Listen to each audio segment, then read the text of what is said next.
All right, let's just skip the fluff and dive straight into this explainer. If you're prepping for the Cambridge IGCSE Computer Science 0478 exam, then you already know that paper 2 is, well, it's an absolute gauntlet. Today, we're not just going to sit here and read textbook definitions. No way. We're building a high-mark exam strategy from the ground up, and we're starting right now with a super painful learner mistake that literally costs students precious marks every single year. So let's get focused and fix this right off the bat. Okay, take a look at this statement. A console app has a graphical user interface to help you code. I want you to challenge yourself here. Spot the fatal error in that definition.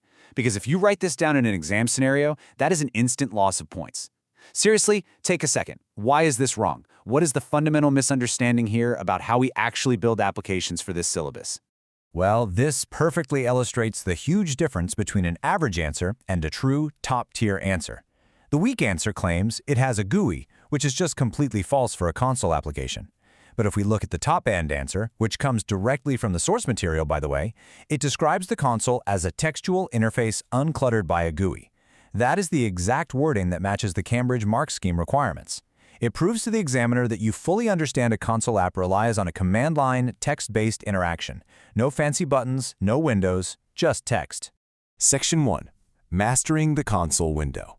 Let's look at the official IDE setup you need to use, so you don't get completely derailed by syllabus-breaking distractions. So check out this fantastic quote straight from page 4 of the official programming book. It says, "There is a simple console window in which you can learn and develop programming skills." What's absolutely crucial here is the emphasis on that word, simple.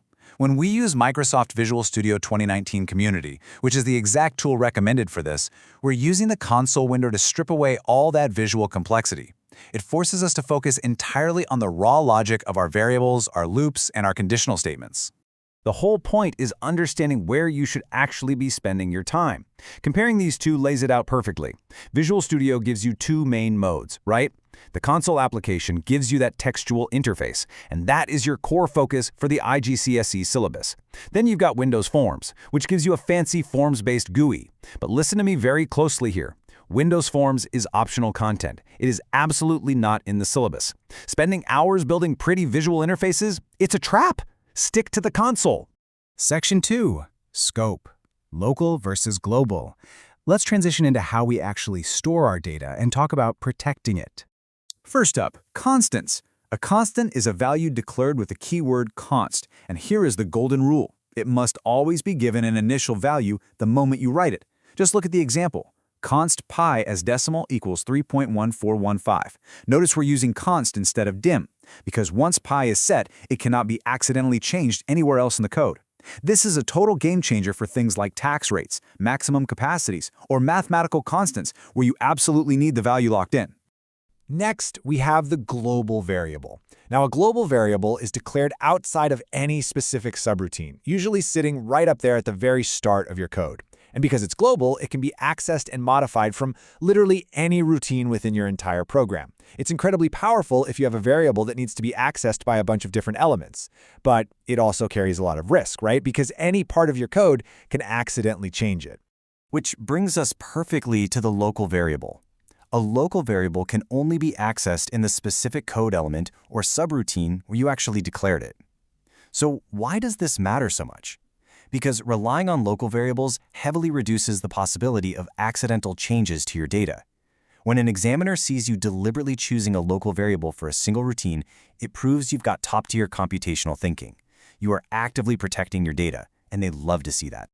Now, I know you're taking a lot of this in, and in just a moment, I am going to show you a massive examiner clue that will completely change how you write your exam answers. But first, what's the underlying framework that actually makes that clue obvious? Because if you don't have the framework down, you are going to miss out on those easy points. Section 3, the Mark Scheme Framework. Let's look at the exact 4-step structural strategy for building a perfect answer. Okay, here is the highly specific 4-step framework for formulating your Cambridge Computer Science answers perfectly. Step 1. Identify the core concept. Step 2. Look at the specific evidence or data they give you in the exam prompt. Step 3. Apply your computational reasoning to connect that concept directly to the data. And finally, Step 4. Package the whole thing using precise examiner wording. Do not, and I mean do not, just write down the very first thing that pops into your head. You have to build the answer step by step using this exact structure. Section 4, Interactive Challenge. Let's actively apply this framework right now. All right, here's a quick challenge for you as your exam coach. Pause and predict. How do you upgrade a generic textbook variable definition using specific scenario nouns from a test question? Let's say the exam question is about a greenhouse temperature system. How does that constraint actually change your answer? Think back to our 4-step framework. How do we take a weak generic answer and make it absolutely bulletproof? And here's the big reveal. This is that hidden mark scheme clue I promised you earlier. So the generic answer says the local variable stores data. Honestly, that might get you 0 marks in a scenario question, but the top band answer, it uses specific scenario nouns. Instead of just vaguely saying data, it says the local variable stores the sensor's temperature data. You absolutely must use the constraints and the exact nouns given to you in the scenario prompt. Upgrading your generic words to scenario-specific words, that is exactly how you secure that final hidden mark. Section 5, Ultimate Revision Next Steps. Let's lock in this foundation before you move on with your revision journey.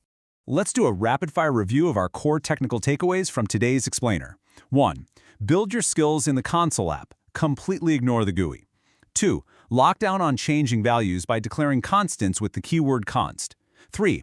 Use local variables whenever you possibly can to limit scope and protect your data. 4. Always construct your written answers using that 4-step framework. And 5. The golden rule. Always use scenario nouns to upgrade your generic answers. Subscribe to our YouTube channel, Ace the Exams, at acetheexams_IGCSE to excel in your Cambridge examinations. So I'm going to leave you with this final provocative thought.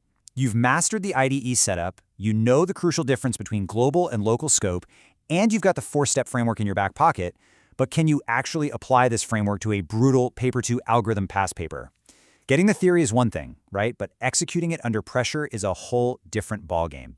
Think about how you'd map this out for a massive 15-mark algorithm question. Well, we're going to solve exactly that in our next explainer, so you absolutely need to stick around and tackle that with us next.